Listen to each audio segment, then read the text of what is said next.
Hare Krishna, and welcome again to this morning's Srimad Bhagavatam class.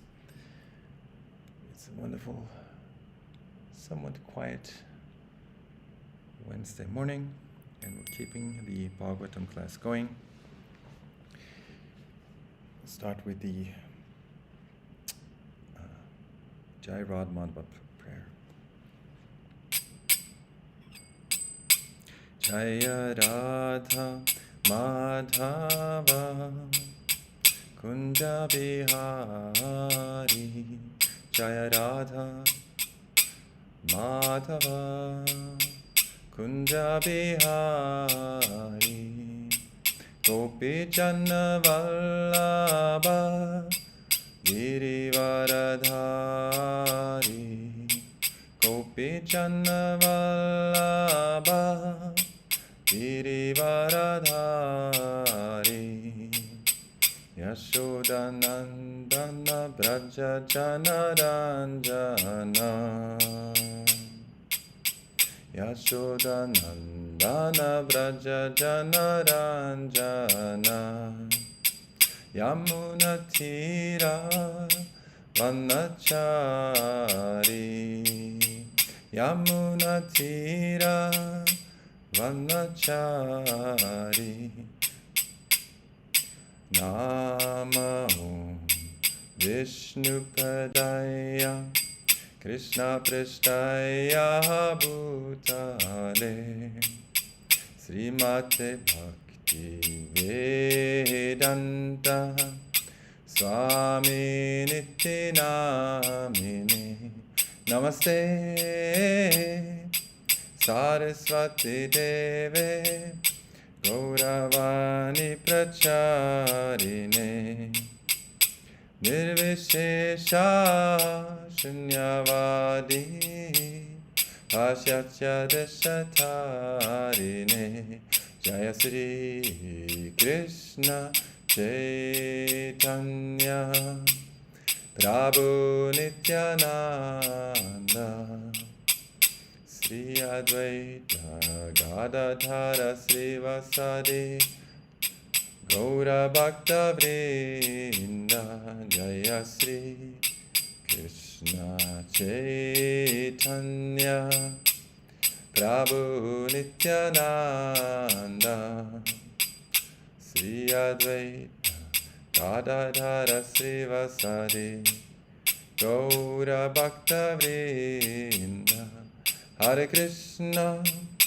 Hare Krishna, Krishna Krishna, Hare Hare, Hare Rama, Hare Rama, Rama Rama, Hare Hare, Hare Krishna, Hare Krishna, Krishna Krishna, Hare Hare, Hare Rama, Hare Rama, Rama Rama, Hare Hare, Hare Krishna, Krishna Krishna, Hare Hare, Hare Rama, Hare Rama, Rama Rama, Hare Hare, Hare Krishna, Krishna Krishna, Hare Hare, Hare Rama, Hare Rama, Rama Rama, Hare Hare, Jaya Prabhupada, Jaya Prabhupada, Prabhupada, Srila Prabhupada, Jaya Prabhupada, Prabhupada, Prabhupada, Srila Prabhupada.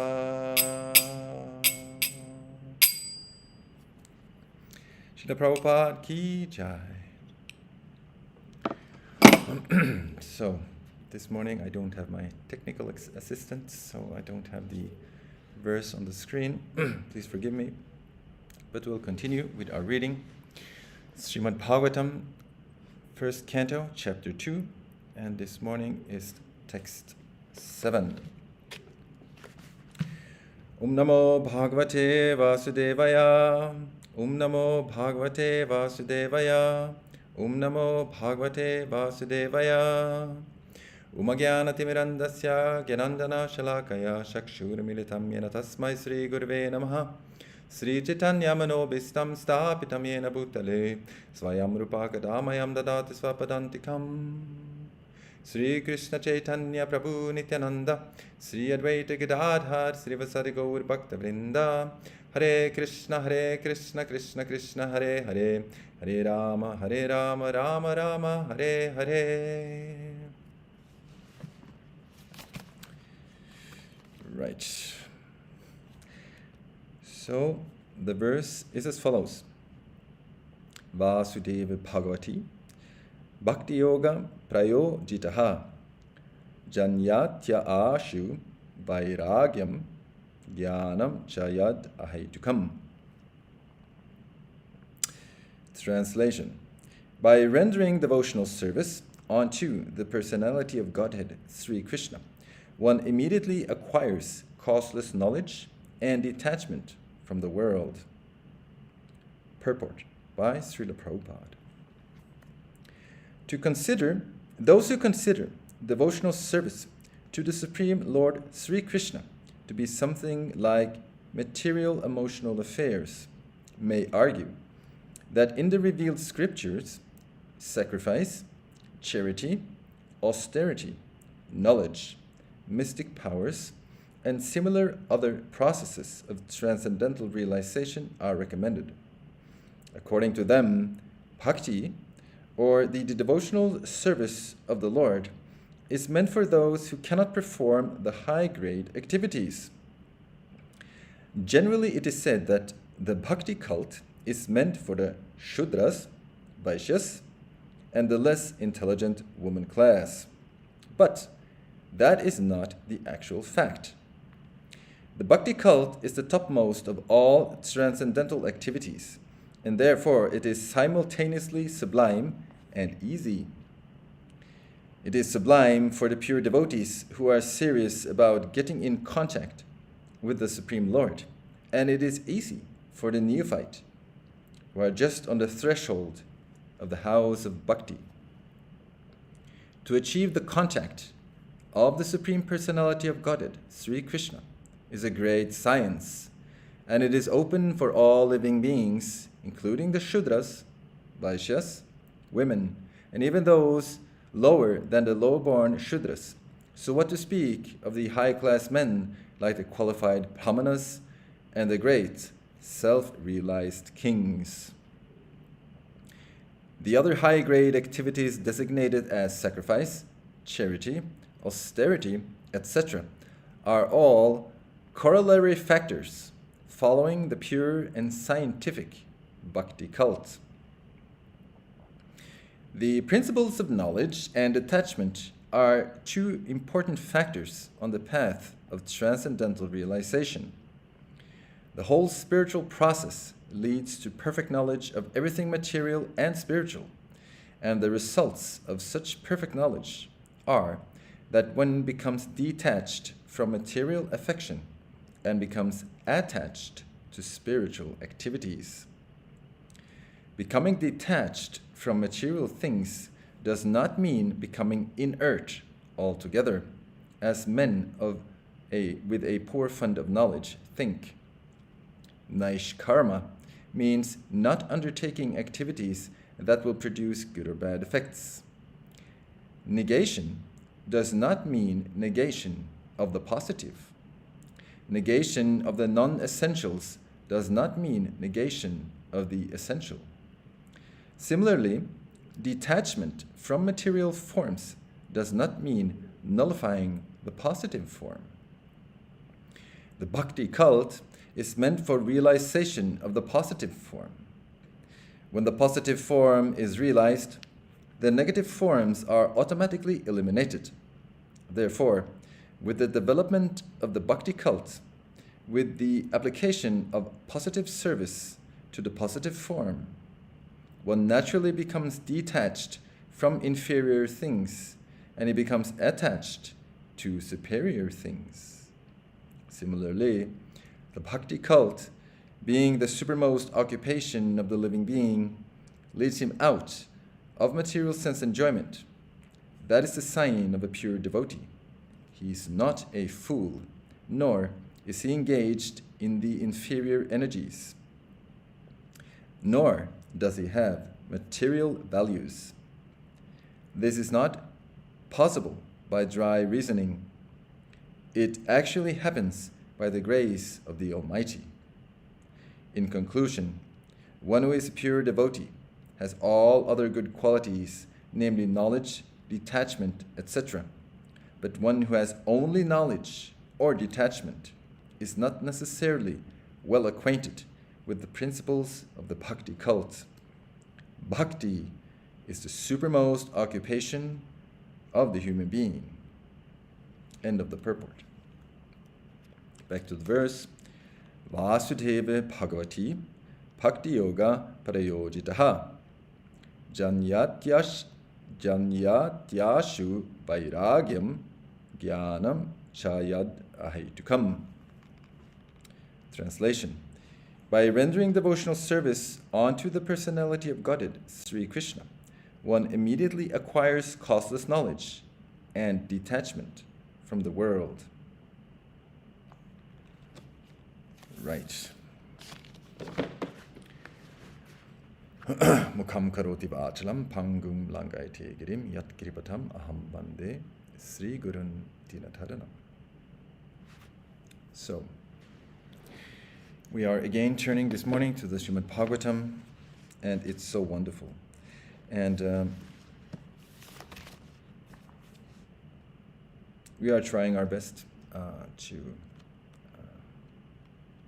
read and then speak something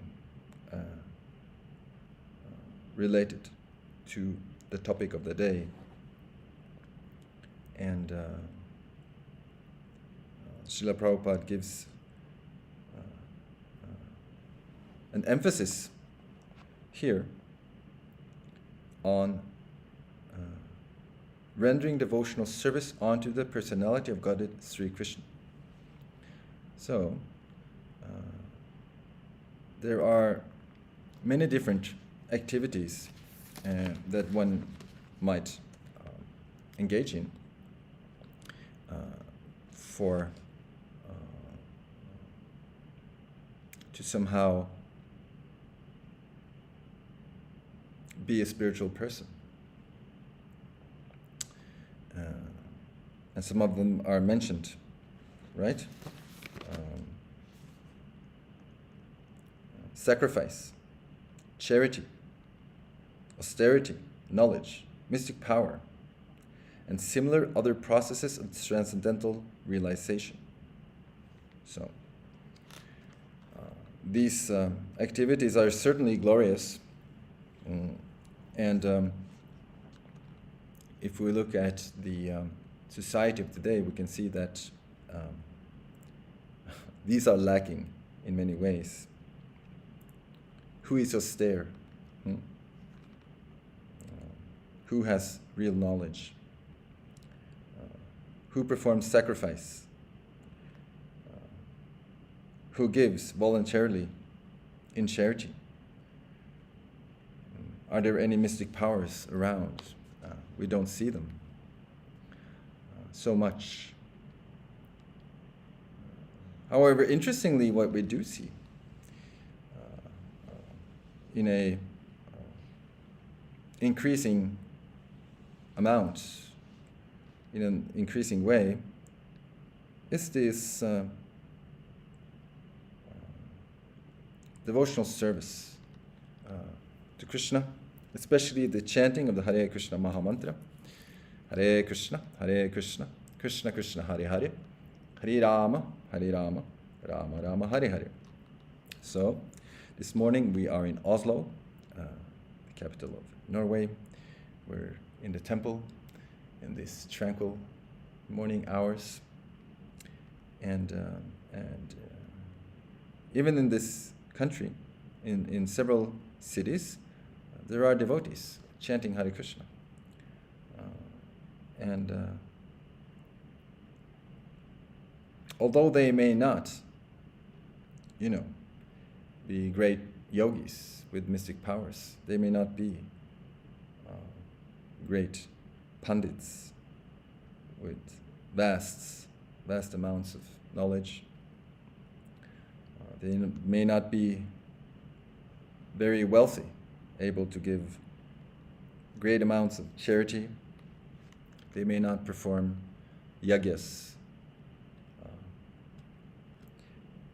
But that is of little consequence, right? They are chanting Hare Krishna. They are following in the footsteps of our own Srila Prabhupada, trying to somehow spread the chanting of Hare Krishna and the Srimad Bhagavatam and Bhagavad Gita.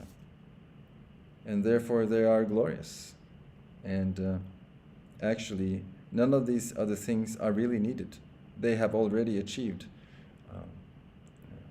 the pinnacle of spiritual activity. It is interesting that in the verse here it is mentioned that this process of devotional service, it's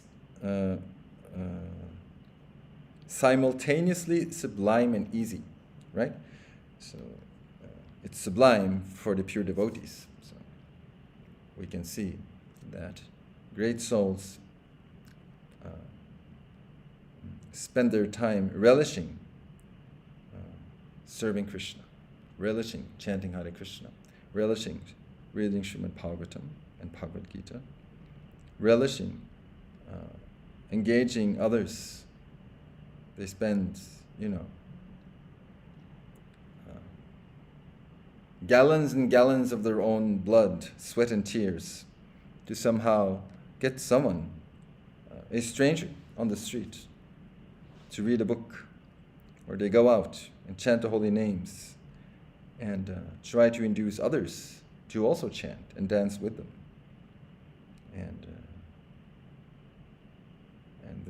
And it's apparent that they are enjoying these activities on a very, very deep level. They are very committed. They are very steady. They keep on going, although sometimes life in this material world, as it is, it's common that there may be some obstacles on the path, right, of life. But these great souls, they keep going and keep going, no matter what, right? And it's very wonderful to behold. Yet, it is also described as easy. And Srila Prabhupada puts very poetic words to describe this fact, and says, and writes here that it is easy for the neophyte who are just on the threshold of the house of bhakti. So there's a wonderful verse in the Chaitanya Charitamrita. Sei pancha tattvamili prithiviyasiya purva prema pandarera mudra ugadiya panchamili lutta prema kari asvadhana yate piya trishna pade anuksana. So there's a storehouse of bhakti where devotional service to Sri Krishna is stored. And it is said that when Krishna was present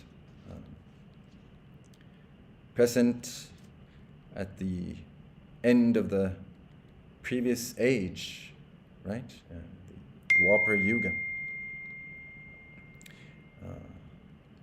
Sri Krishna was present.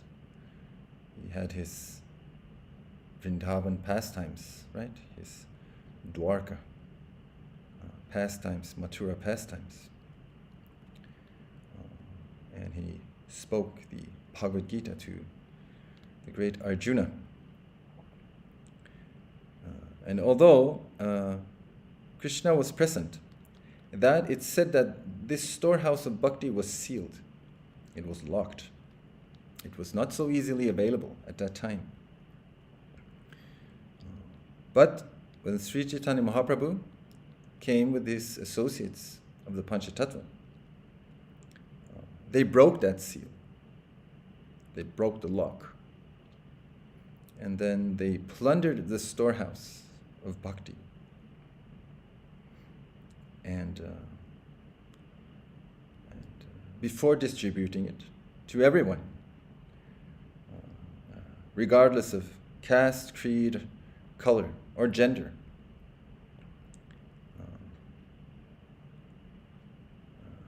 they themselves tasted this wonderful bhakti to their heart's content. And an interesting thing, although they plundered it, imagine Sri Chaitanya Mahaprabhu, Nityananda Prabhu, Advaita Acharya, Gadadhar Pandit, and Srivas Thakur. Imagine how they plundered it. Imagine their appetite for bhakti. And although they plundered it greatly to their heart's content, there was no scarcity. It was just ever increasing. So there is a house of bhakti. And in this age, the Kali Yuga, it has been made available. The Panchatattva have arranged so that even neophytes, persons of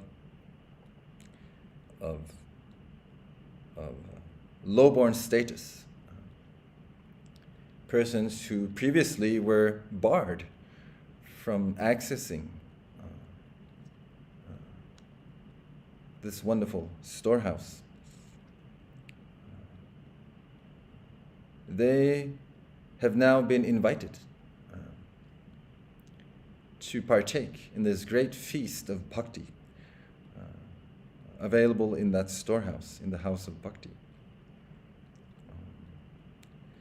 And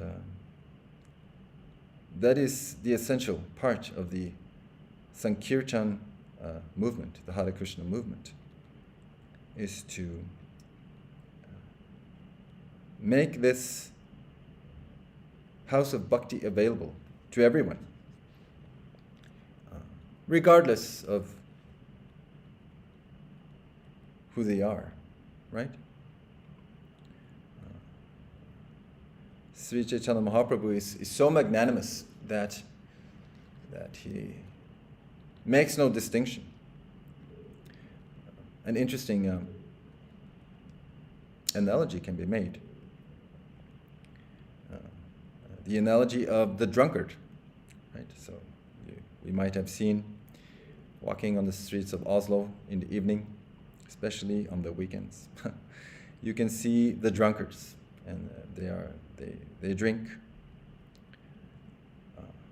quantities of alcohol and become intoxicated.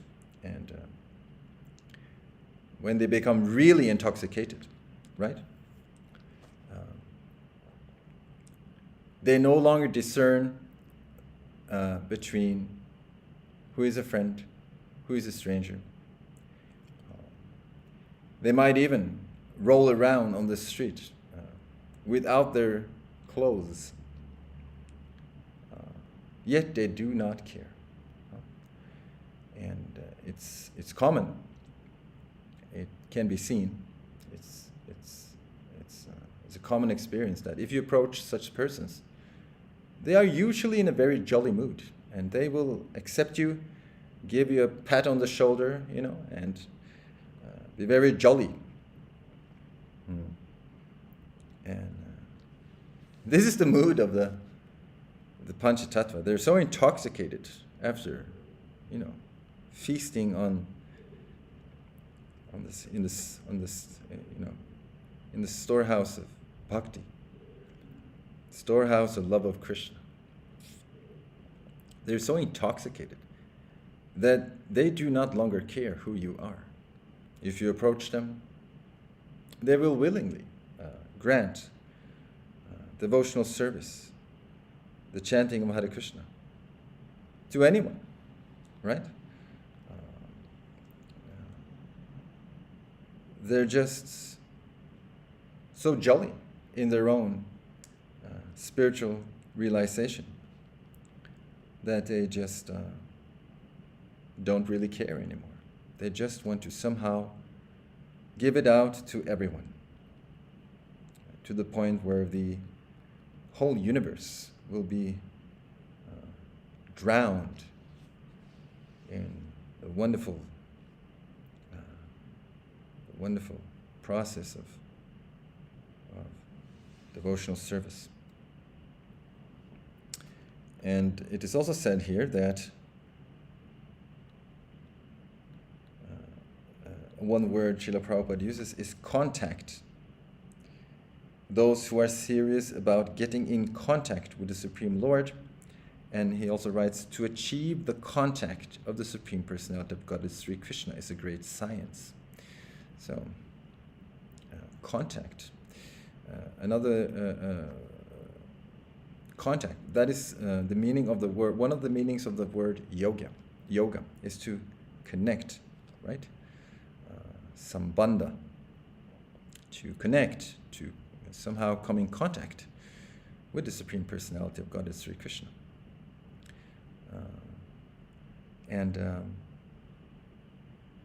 It's a great science, right?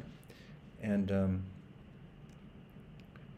another analogy can be given in this connection of the one who is who applies for a job, right? So it is said here that it is a great science. So science means it's something that can be proven. It's something which once presented is logical, right? In light of the evidence. So one analogy can be made about the one applying for a job. So if you want to apply for a job, there is really only one way to get the job you want, right? There is always many people applying for a job, especially a popular job, right? There's many applicants, and if you really want the job,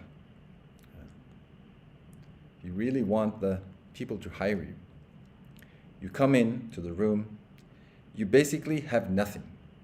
They have everything. They have everything you want. You want everything they have, right? You want the job. So what do? You try to please them. And if they are very pleased with you, you get the job, right? So in the same way,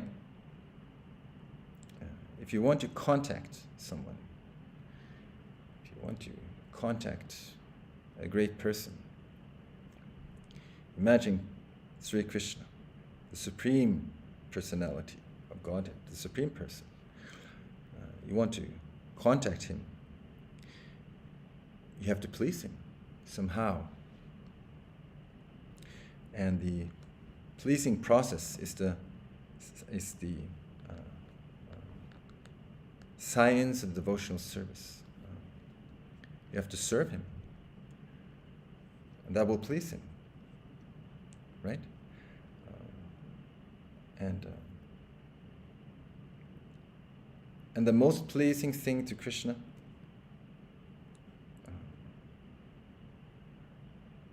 as stated by Lord Shiva to his wife, Goddess Durga, in the Padma Purana. Lord Shiva states that the most exalted activity in the world is devotion to Vishnu. However, even higher than that is devotion to the devotees of Vishnu. That will please Vishnu the most. So, Vishnu, Sri Krishna. So, in essence, Bhakti Yoga is very simple.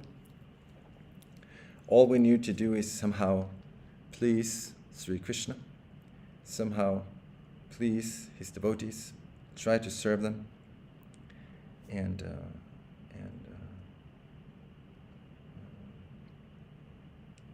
Srila Prabhupada would be very pleased when his books, the Srimad Bhagavatam and Bhagavad Gita, among others, were distributed around the world, and devotees would go out of their way to spread the chanting of Hare Krishna and the books of Srila Prabhupada.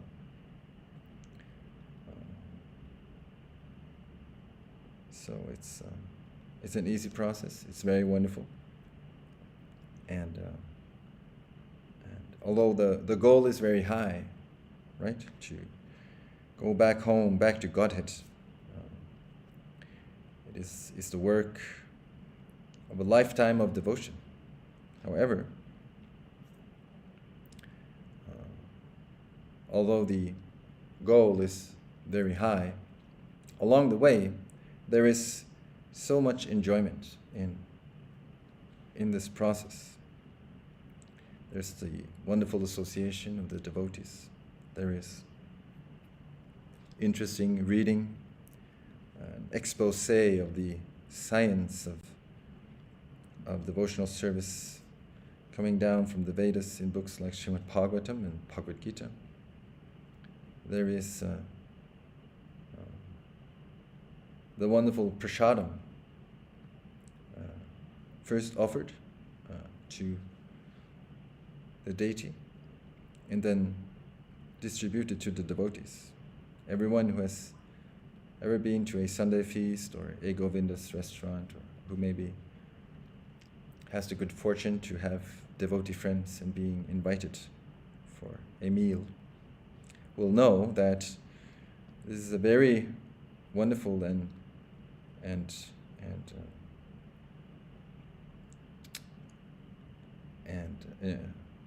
enjoyable part of bhakti. There's also gorgeous ceremonies, if one is interested. The worship of the deity, taking the remnants of the paraphernalia offered to the deity, like the flame and the bathing water, smelling the flowers offered to the deity, dancing and swaying in the kirtan. It's very nice. It's very, very nice. It's a whole culture of spiritual activity. Who would not be blissful in partaking in such a wonderful thing? So, and an interesting point also made here by Srila Prabhupada is that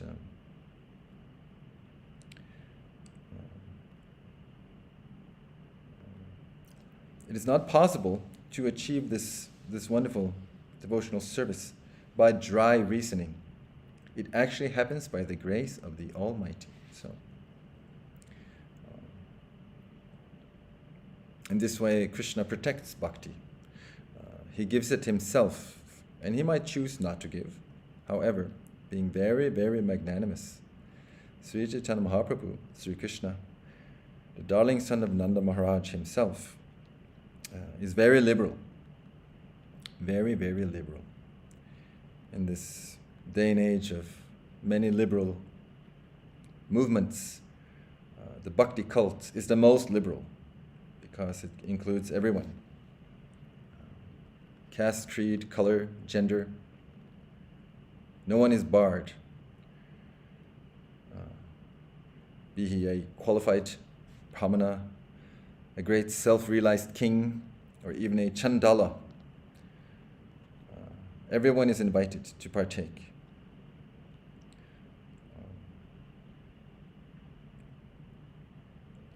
And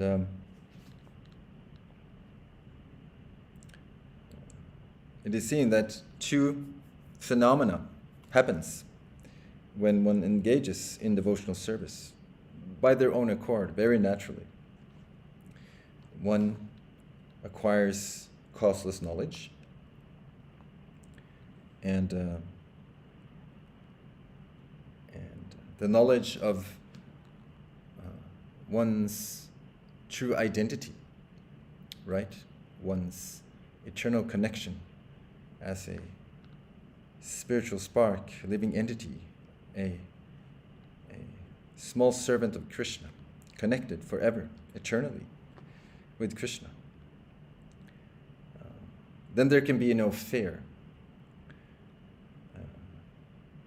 Then there can be no confusion if one sees oneself very clearly. And this is the goal of all psychology. This is the goal of all self-help programs. Yet, we see in Bhakti Yoga, this is just a natural byproduct of the process. So that is very wonderful. And of course, once one comes to the point of this knowledge, another natural phenomena that happens is detachment from the world. And Prabhupada becomes very specific, as if to remove all doubts about this. Prabhupada writes, becoming detached from the material things does not mean becoming inert altogether, as is thought of men or women with poor fund of knowledge. So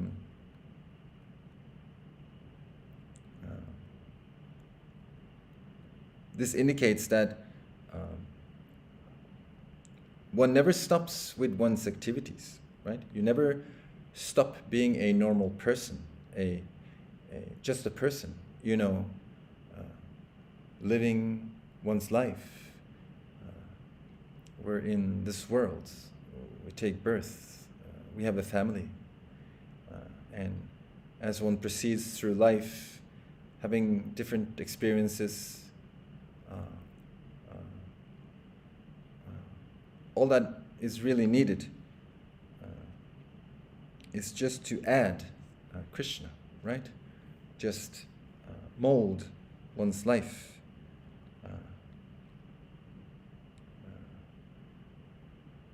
through the service of Krishna and his devotees. Not becoming inert, actually becoming very active. One has a taste for bhakti. It is unavoidable to just want to keep going, to want to increase and experience more and more, to uncover Krishna more and more in one's life, one's connection with Krishna, one's unique relationship with Krishna, one's unique service to Krishna. What does Krishna want for me? What does Krishna want for my life? How can I somehow, with my capabilities, with my naturally acquired skill set, how can I serve Krishna?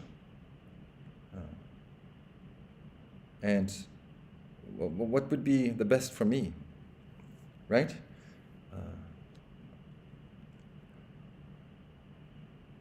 This is true detachment, right? Yukta Vairagya, as stated by Srila Rupa Goswami, right? That wonderful word, that true detachment is really just attachment to Krishna, detaching from one's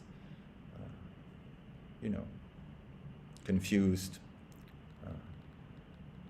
material, mundane desires, and trying to mold one's life after these higher, purer, Krishna-conscious desires. And Srila Prabhupada puts us at ease, right? Even neophytes, beginners. You may be, I may be, low-born. I may be struggling in different ways. There may be different impediments on my path. And things may not always be so easy. However, if one is just on the threshold of bhakti, the house of bhakti, just now coming to Krishna, just now trying somehow to uncover Krishna, come in contact with Krishna, just now starting to chant Hare Krishna, just now starting to read the Srimad Bhagavatam. We're now in the first canto. We just started our reading. So we're just trying to do something. Somehow we might have understood that through the words of Srila Prabhupada that we should somehow try to do something for Krishna, develop some bhakti in our hearts, some attachment. And with this attachment comes a very natural and organic and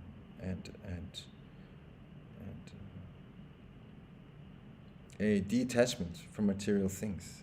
One does actually not need to do a separate endeavor to detach from material things. All one has to do is try to attach oneself to spiritual things, to Krishna and his devotees through the different processes of bhakti, starting with Shravanam Kirtanam, hearing and chanting the Hare Krishna Mahamantra, Hare Krishna, Krishna Krishna Hare Hare, Hare Rama, Rama Rama Hare Hare. Or maybe reading Srimad Bhagavatam or Bhagavad Gita. And small things, right? Every day, every second. Small things, small acts of devotion. And as they culminate, very naturally, other things will go far away, far, far away, never to be seen again. Right? So we can be confident in this process of devotional service. There is actually no worry. Somehow now we're coming in contact with the Sankirtan movement of Sri Chaitanya Mahaprabhu, as given to the world by, in our modern day and age, by our own Srila Prabhupada. And all that is needed is just to continue. Just do your best, and Krishna will take care of the rest, right? A nice slogan. Yes.